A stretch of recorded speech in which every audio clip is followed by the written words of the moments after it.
നോക്കിക്കോ. നമ്മളുടെ റേഷ്യോ അല്ലെങ്കിൽ അംശബന്ധം എന്ന് പറയുന്ന ചാപ്റ്ററിൽ നിന്ന് നിങ്ങൾക്ക് വരാൻ പോകുന്ന ക്വസ്റ്റ്യൻസ് എന്ന് പറയുന്നത് ഒന്നാമത്തത് ഇതുപോലെ the ward of A panchayat, the women and men are in the ratio 11:10 and there are 1793 women in the ward. How many men are in the ward? അങ്ങനെ പറഞ്ഞിട്ട് അതായത് നിങ്ങൾക്ക് എന്തിൻ്റെയോ ഒരു റേഷ്യോ നിങ്ങൾക്ക് ഓൾറെഡി തന്നിട്ടുണ്ടാവും. എന്നിട്ട് നിങ്ങളോട് എന്ത് പറയും, വിമൻ എത്ര ആണെങ്കിൽ മെൻ എത്രയാ? അങ്ങനത്തെ ഒരു ക്വസ്റ്റ്യൻ നിങ്ങളോട് എന്തായാലും 100% ഷുവർ ആയിട്ടും നാളത്തെ ക്രിസ്മസ് എക്സാമിന്റെ ചോദ്യ പേപ്പറിൽ നിങ്ങൾ കണ്ടിരിക്കും. ഇനി രണ്ടാമത്തെ ഒരു ടൈപ്പ് ക്വസ്റ്റ്യൻ എന്ന് പറയുന്നത് ദിവൻ. ഞാൻ ഇതിനൊരു വീഡിയോ തന്നെ ആയിട്ട് ഞാൻ ഒരു വീഡിയോ തന്നെ ആയിട്ട് നിങ്ങൾക്ക് ചെയ്തിട്ടുണ്ട്. അത്രയും ഇമ്പോർട്ടൻ്റ് ആയിട്ടുള്ളതാണ് ക്രിസ്മസ് എക്സാമിന് നിങ്ങൾ കാണാൻ പോകുന്ന ഒരു ക്വസ്റ്റ്യൻ ആണല്ലോ ഇവൻ എന്ന് പറയുന്നത്. അതായത് നിങ്ങളോട് ഒരു ലൈൻ വരയ്ക്കാൻ പറയും, ആ ലൈൻ ഏതെങ്കിലും ഒരു അംശബന്ധത്തിൽ വീതിക്കാൻ പറയും. അതാണ് നിങ്ങളുടെ രണ്ടാമത്തെ ക്വസ്റ്റ്യൻ ഈ റേഷ്യോയിൽ നിന്നുള്ളത്.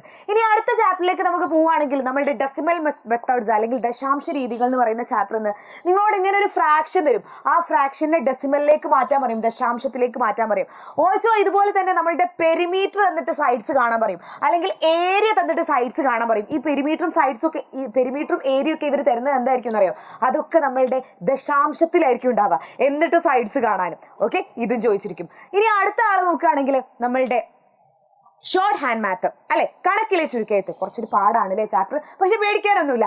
ഇതിൽ നിങ്ങൾക്ക് ഒന്നാമതായിട്ട് ചോദിക്കുന്നത് ഏതെങ്കിലും ഒരു സെന്റൻസ് എന്നിട്ട് അതിന്റെ ആൾജിബ്രായിക് ഫോമുകളോട് എഴുതാൻ പറയും. സിമ്പിൾ ആയിട്ടുള്ള കാര്യമാണ്, ഒരു പ്രശ്നമില്ല, നമ്മൾ എഴുതാൻ പഠിച്ചതാണ് അല്ലെ. ഇനി വേറെ ഒന്നെന്ന് പറയുന്നത് ദിവന്മാരെ ചോദിക്കും. ചിലപ്പോൾ നിങ്ങളോട് ടേബിൾ ആയിട്ടാണ് ചോദിക്കുക. കഴിഞ്ഞ എക്സാമിനൊക്കെ ടേബിൾ ആയിട്ട് അവർ ചോദിച്ചത്.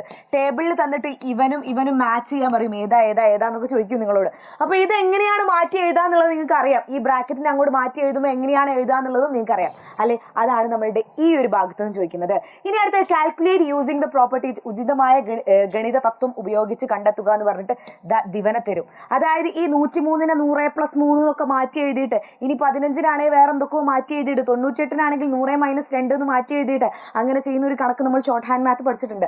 അതും വെരി ഇമ്പോർട്ടന്റ് ആണ്. ഇനി അടുത്ത അപ്പൊ നമ്മൾ ആവർത്തന ഗുണം അല്ലെങ്കിൽ എന്താ റിപ്പീറ്റഡ് മൾട്ടിപ്ലിക്കേഷൻ എന്ന് പറഞ്ഞ ഈ ഒരു ചാപ്റ്ററിൽ ചോദിക്കാൻ പോകുന്നത് ഒരു 7 ടൈപ്പ് മാത്സ് ആണ്. എന്താ പ്രോബ്ലം ആണ് മിസ് ഇവിടെ ഇട്ടേക്കുന്നത്. 2^5 2^3, അതുപോലെ 2^2 × 3^2. നിങ്ങൾ ഇതൊക്കെ എന്ത് ചെയ്യുക, സോൾവ് ചെയ്യുക. ഇനി ഇതിന്റെ ഷോർട്ട് വീഡിയോസ് എന്ത് ചെയ്തിട്ടുണ്ടാവും, ഈ എജുപോർട്ടിന്റെ ക്ലാസ് 7ൽ ഇട്ടിട്ടുണ്ടാവും. നിങ്ങൾ എന്ത് ചെയ്യുക, ഒന്ന് പോയി കാണുക കേട്ടോ. അപ്പോൾ ജസ്റ്റ് എന്ത് ചെയ്തോ, സ്ക്രീൻഷോട്ട് എടുത്ത് വെച്ചോ. പിന്നെ ഇത് വളരെ ഇമ്പോർട്ടൻ്റ് ആണ്, പ്രൊഡക്റ്റ്. അതായത് 96 × 144 പ്രൊഡക്റ്റ് കാണാൻ നമുക്കറിയാം. ഫാക്ടറൈസ് ചെയ്തിട്ട് പ്രൊഡക്റ്റ് കാണാൻ അറിയായിരിക്കും. നിങ്ങൾ എന്ത് ചെയ്യുക, അതൊന്ന് പഠിക്കാം കേട്ടോ. പിന്നെ നമ്മൾ ഏരിയ ഓഫ് ട്രയാങ്കിൾ അല്ലെങ്കിൽ ത്രികോണ പരപ്പ് എന്നുള്ള പറഞ്ഞ ചാപ്റ്ററിൽ മെയിനായിട്ട് ചോദിക്കുന്ന സാധനമാണ് ഏരിയ അല്ലെ. ട്രയാങ്കിളിന്റെ ഏരിയ, ത്രികോണത്തിന്റെ പരപ്പളവ് കാണാൻ ചോദിക്കും. അതുപോലെ തന്നെ നമുക്ക് 3 സൈഡ്സ് ഒക്കെ തന്നിട്ട് ആ ഒരു ട്രയാങ്കിൾ വരയ്ക്കാൻ പറയും. അതുപോലെ സെയിം ഏരിയയിലെ ട്രയാങ്കിൾസും വരയ്ക്കാൻ പറയും. ഓക്കെ, അപ്പോൾ നമ്മൾ നെക്സ്റ്റ് ഏതാ?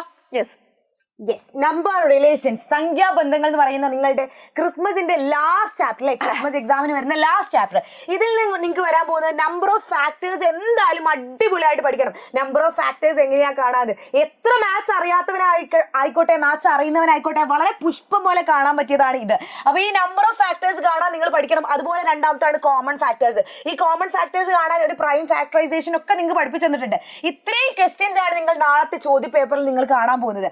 അതുകൊണ്ട് അടിപൊളിയായിട്ട് ഈ ഭാഗങ്ങൾ മിസ് ചെയ്യാണ്ട് എന്റെ മക്കൾ പഠിക്കുക. അതുപോലെ തന്നെ ഈ ക്വസ്റ്റ്യൻസിന്റെ ആൻസേഴ്സ് ഒക്കെ എവിടെ ഉണ്ടാവുക, നമ്മുടെ ലൈവ്. അതുപോലെ തന്നെ ഈ ചാനൽ ഒന്ന് എന്ത് ചെയ്യുക, സബ്സ്ക്രൈബ് ചെയ്യുക, കൂടെ ബെൽ ബട്ടൺ ഒന്ന് പ്രസ് ചെയ്ത് വെക്കുക. അതുപോലെ മറക്കണ്ട 7 മണിക്ക് ഇന്നത്തെ ലൈവ് ഇതുപോലെയുള്ള ഒരുപാട് ക്വസ്റ്റ്യൻസ്. ഇത് മാത്രമല്ല, ഇതൊക്കെ മേലെയുള്ള ഏതൊക്കെ ടൈപ്പ് ഓഫ് ക്വസ്റ്റ്യൻസ് ഉണ്ടോ അത് മൊത്തം നമ്മൾ ഡിസ്കസ് ചെയ്തിരിക്കും. നാളത്തെ ചോദ്യ പേപ്പർ എന്താണോ അത് നമ്മൾ ഇന്ന് ഇവിടെ ചെയ്തിരിക്കും. സോ കണ്ടോ, മറക്കണ്ട കേട്ടോ. ലൈവില് കറക്റ്റ് 7 മണിക്ക് ജോയിൻ ചെയ്യുക. അതുപോലെ ഈ ലൈവ് എന്ത് ചെയ്യുക, ഫ്രണ്ട്സിനൊക്കെ ഷെയർ ചെയ്ത് കൊടുക്കുക, കൂടെ ലൈക്കും ചെയ്യുക. Okay, by.